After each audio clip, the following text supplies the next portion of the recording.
This is the podcast to improve your English listening skills while learning something new in English.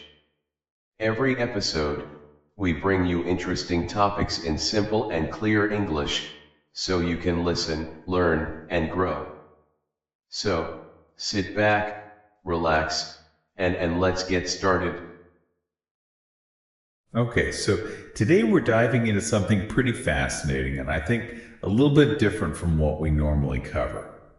We're going to be looking at the legend of Putri Mandalika from the island of Lombok in Indonesia. Sounds intriguing. It really is. And we've got this Legenda Putri Mandalika document. It outlines the whole story.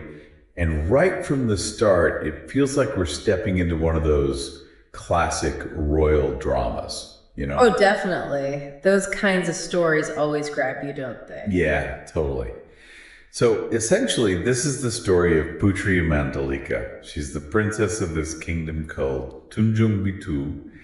And she was like known throughout the land for her incredible beauty and kindness, which, as you can imagine, led to, well, quite a few marriage proposals. Ah, the perils of being a beautiful and kind princess. I can see where this is going. Right. And the legend really highlights the fact that Putri Mandalika wasn't just, sitting there weighing up who had the biggest kingdom or the fanciest palace. She was genuinely worried about the consequences of her choice. I mean, imagine having to choose between all these powerful rulers. I mean, talk about pressure. You're not just choosing a husband, you're potentially setting the stage for alliances, rivalries, maybe even wars between these kingdoms. It's a huge decision. Absolutely. So she's in this really difficult position. And what she decides to do is actually super interesting. Instead of just picking a suitor in the usual way, she calls everyone together, all her suitors, all her people, for this big gathering at Cedar Beach. Ooh, a public declaration. I bet the tension was high that day. Oh, I can only imagine.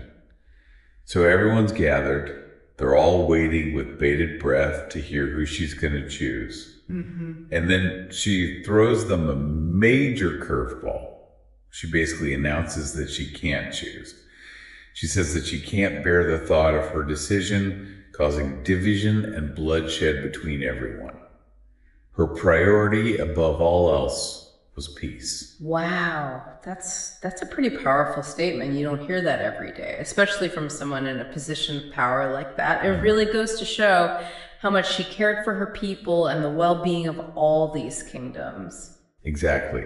And then, get this, she jumps into the sea. And she disappears.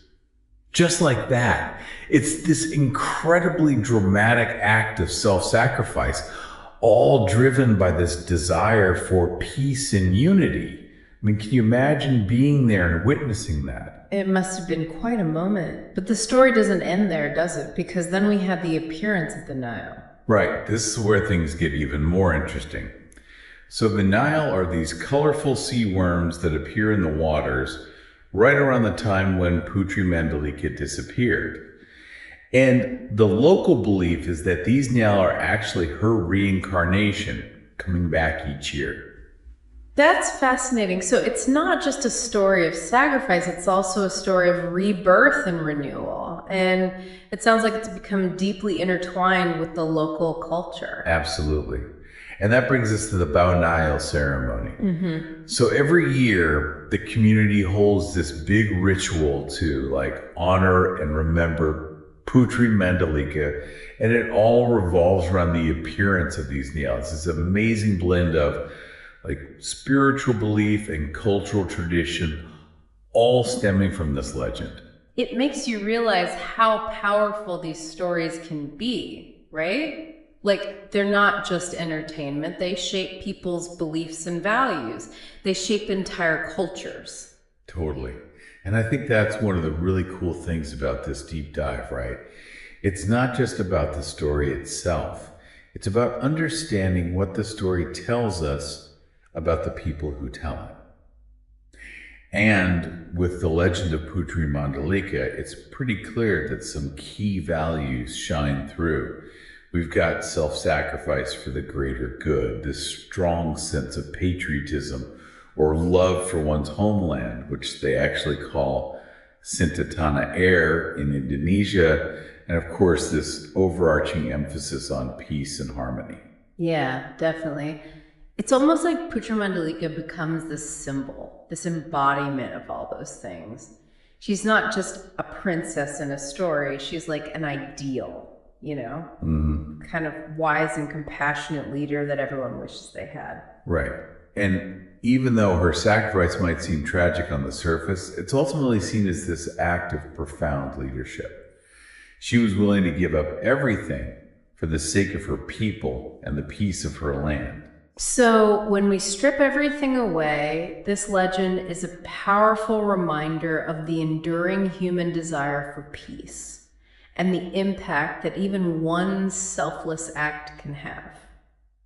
And those aren't just abstract ideas, They're actively commemorated and celebrated each year through the Baunal Festival and the appearance of those now. Which makes you think, doesn't it? This is a story that's been passed down for generations and it's still relevant today. It makes you wonder, even in our own lives, when we face tough choices where our own wants might clash with what's best for everyone else, what can we learn from Putri Mandalika? What can we learn from her sacrifice, from her unwavering commitment to harmony? It's a pretty powerful lens through which to view our own decisions and priorities. It really makes you stop and think. It does. So on that note, I think we'll wrap things up here. Thanks for joining us on this deep dive into the legend of Putri Mandalika. It's been quite a journey.